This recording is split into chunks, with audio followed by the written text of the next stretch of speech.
little comfortable because he had taken my sister. In fact, my parents were still calling, and they were starting a journey home. It was really muddy that day. It had rained earlier. And at the point, I only knew one route. Because like I said, we just moved to the area. I only knew one route. Getting close to like the estate gates, he just swerved. And I'm like, what is the matter? Where are we going? He said the security men were troubling him, were harassing him, and was trying to avoid them. Okay. Then he noticed that I was kind of, fidgety. And he said, I took your sister's home already. I'm taking you. And I relaxed. Well, I was still, because we entered unknown. I didn't know and it was dark. I could already sense like, okay, I'll ask again. Well, it was taking a long time. Then we got to this road. It was muddy, lonely, as in, of course, at the time, Ikorodu was not that part of Ikorodu was not so open. But at least my side was okay. But this particular road, there was no, like I couldn't see houses like that in view. I'm like, where are we? And it's like, I said, madam, I've taken your sister's home, I'm taking you home. All of a sudden, the bike stopped because we got into a place that was so muddy. And I'm like, okay. I got down. It was like the bike had a fault. Mm-hmm. I could sense at that time I was already scared. And then I just started to walk forward. Since he said that was the direction of my house, I just started to walk forward. And then he called out to me like, where are you going? Where are you going? Like, come and help me with your light so I can look at this bike. So I just took my phone towards him and I bent as he was trying to look at the bike. All of a sudden, from nowhere, this guy just pounced on me. I shouted, Jesus. It was new territory to me, It was the most devastating time of my life. I screamed, and this guy started to pull me to the side of the road, started to put mud in my mouth to keep me from screaming. He tried to strangle me. I had not had any experience, and a bike man from nowhere.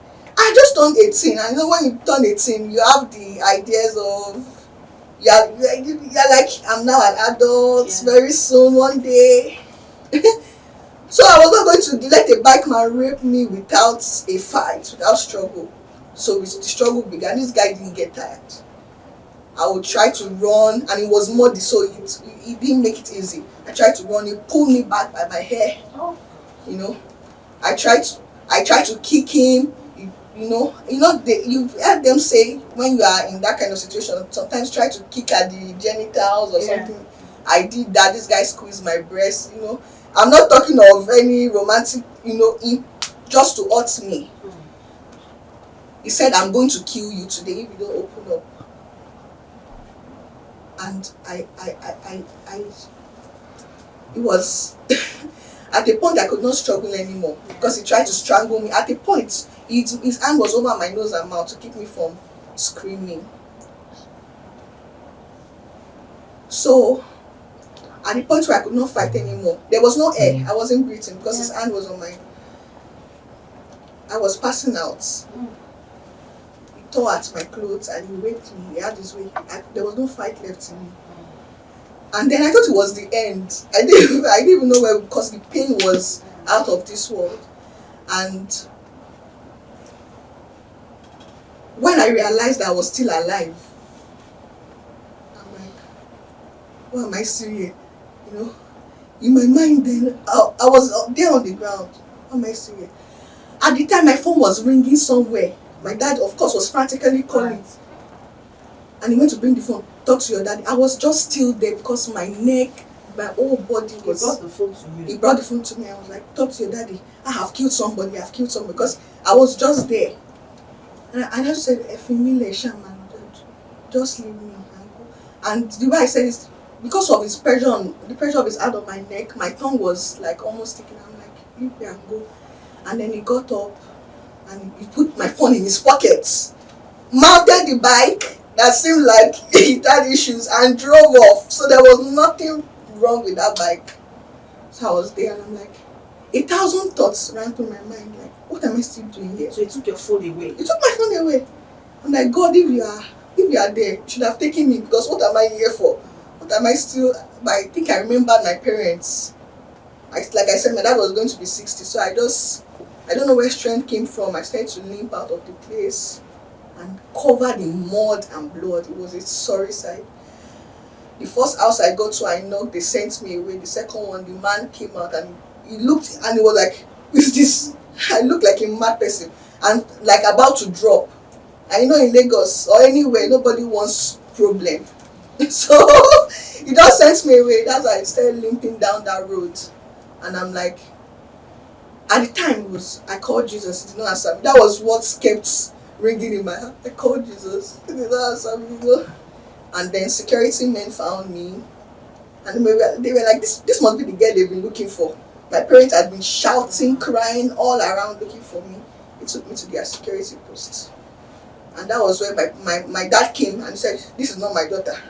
Just on but my mom, she saw me and ran the other way. Somebody shouted, "Mother, won't you go and hold your daughter?" She now came and hugged me in that mess. That was the first form of comfort I received.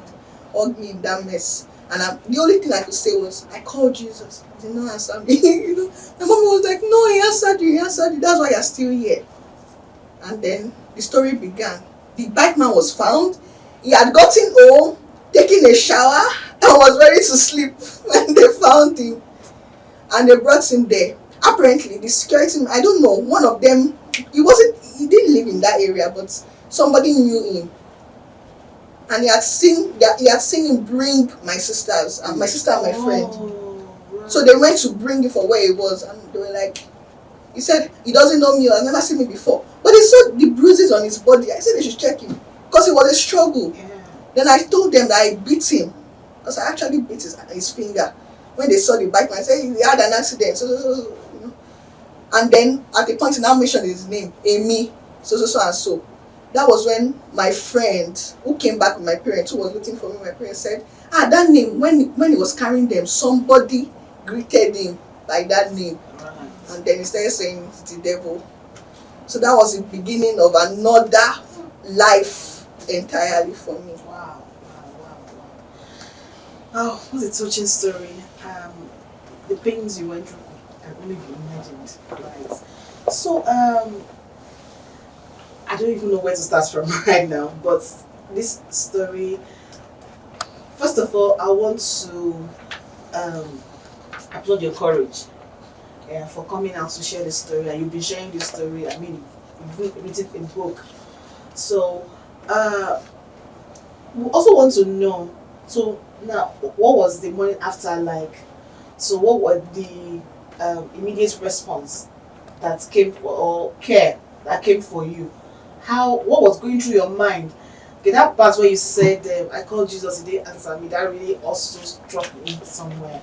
So, what was it like the morning after? What was the pain? What were the questions going on in your mind? Thank God we even have our mommy here too. We also a public health physician to talk about some of these things. Yeah, so immediately was taken to the police station, and I had to be taken to the hospital because I wasn't okay, and I don't know how to describe it. Like I said, the word devastating is, perfectly describes it. My life was just turned upside down in the twinkle of an eye. And I always say that it felt like a violent intrusion to my privacy. Of course, that was it. It felt I'd been violated. I'd been, so brutally, and so I felt terrible. I was put on admission. In fact, when the doctor saw me, he was like, "Did he flog you with some kind of cane?" Because of the marks on my body. And then even the mark of his hand over was showing. So even when you see me, I was in the hospital for that particular hospital for some days, and people will come to see their and they'll see me and start crying. What? It was that but at first I just I didn't want anything to do with God. I didn't want, I just felt like, God, where were you? But then the Spirit of God reached out to me right there in the hospital. With the verse of Isaiah 43 verse 2. When you pass through the waters, I'll be with you, and through the fire, I will not be burned. And the way the Holy Spirit is a comforter. He just woos you, and he kept coming, and I had to turn to him for comfort. That was where my healing began. But at first I was devastated. It was a new, my dad's, they had invited a few friends. They had to still do the thing. They had to do, but it was a very sad day for them. That rehearsal, I was supposed to sing in church on Sunday. We had I think it was our teens week, so I was supposed to come and lead. So my dad said there was someone that was just singing like me, and he just started crying that morning of his birthday. And they still had to, just a few guests, because they didn't want to start telling everybody, I was in the hospital and stuff. So it was like a season of joy turned to something else. But I thank God today that I didn't die. Even though that was what I wanted at first. Right. Because I thought of HIV, pregnancy. When they ran the test, we don't know what will come out. But we thank God. I mean, all of your courage, really. So I want to direct this question to Omi Phillips. I'm sure you must have, as a public physician, you've seen and heard a lot of issues like this. So she said they took her to the hospital. Is that really the first response to a rape victim? Well, that actually ought to be the first response to it, because that is a case of trauma. Yeah. And any case of trauma, the first place is where to get a medical care. And actually, there is a standard operating procedure for people with that kind of a problem. Rape. Any hospital or primary healthcare center or a clinic where reproductive health is being looked after should be able to look after a case of rape. But what is special about it is the kind of personnel that we need to take care. Of course, there are a couple of things that have to be looked into. The first thing is such a victim, we have what we call the post-rape syndrome, okay? Rape trauma syndrome is in phases. There's the acute phase, there is the long-term phase, and at the acute phase, it should actually be in hospital, taken to a center where care can be given. And there, the personnel ought to have had some experience, about how to, first of all, show compassion and empathy, because it is not just the physical injury now, like you can hear from me in the story. She was really, injured, but much more is the psychological effect. That goes a long way. And from that very first contact in the hospital, she ought to begin to get some relief. Thank God for her mom, who came so close, and so also should a personnel in the hospital once she gets in there. The first thing, whoever must be a mature person. It's probably better if it is a female, okay, because it will give the female victim the confidence to be able to talk and share her mind. The health worker must have a very good listening ear, ready to actually listen and give a body language that can bring a hope, to the victim. And of course, in the hospital, there are a couple of things like the history taking, okay? It has to be someone who is able to elucidate the issues and be able to get details that can even trail the assailant, all right? And then, of course, we have to think about so many things. The health worker would have to think about, evaluating whether there could be a sexually transmitted disease. You don't know who it is. We have to evaluate and see whether there is a possibility that a pregnancy can ensue, and a couple of other things. And of course, in such centers, WHO, advocates that there must be what we call a PEP, like it's a prepared kit Yeah. against HIV/AIDS for people who are victims. We call it post-exposure prophylaxis for HIV/AIDS transmission. That must be given within 24 hours of that experience.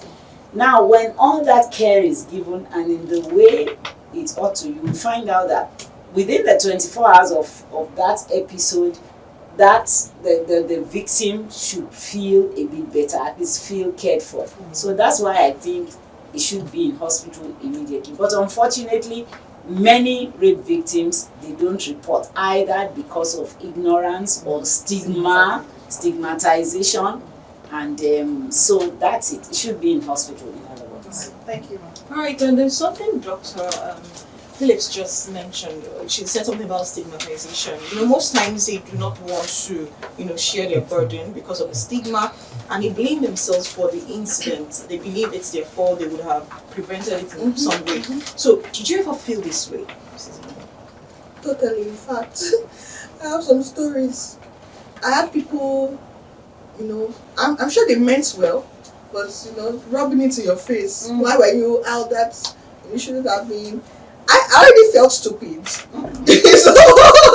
I won't lie, I already felt, it was my fault. Why was I so? I should have thought ahead. I should have.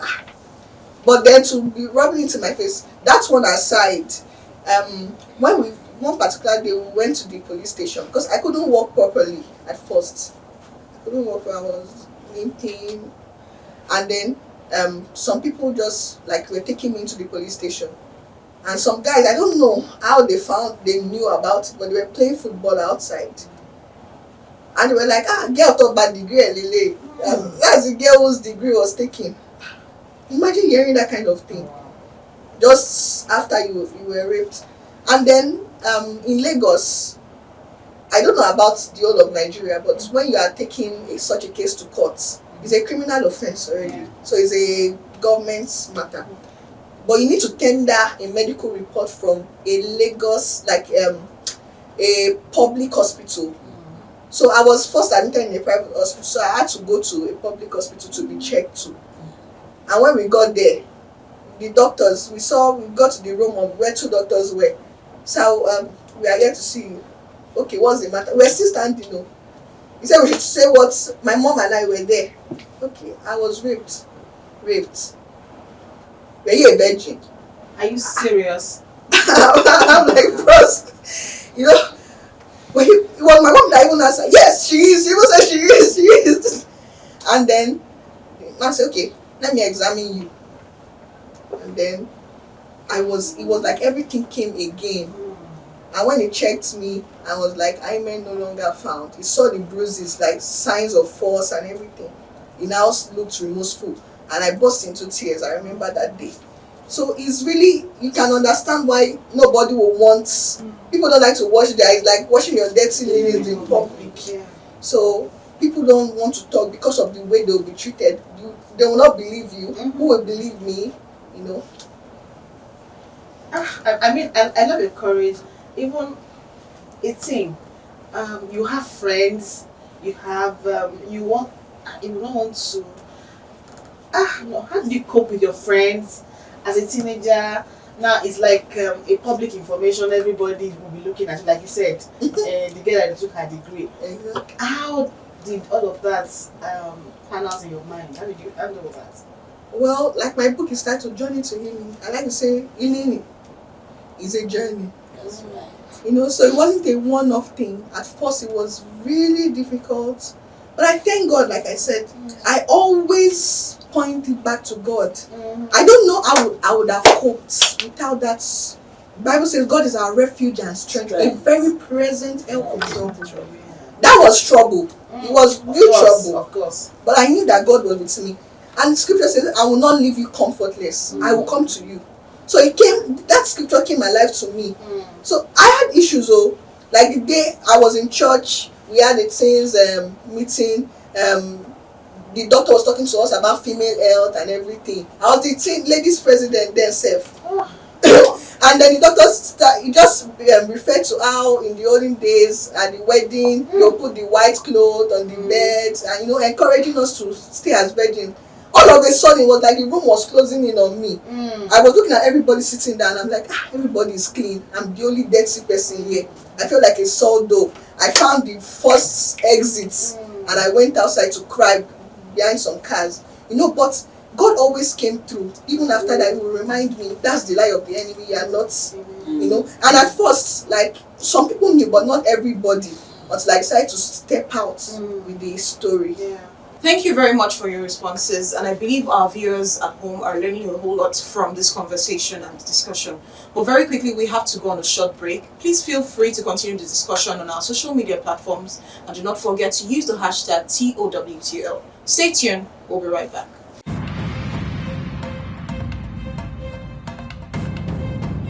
Academic excellence is the demonstrated ability to perform, achieve, and excel in scholastic activities.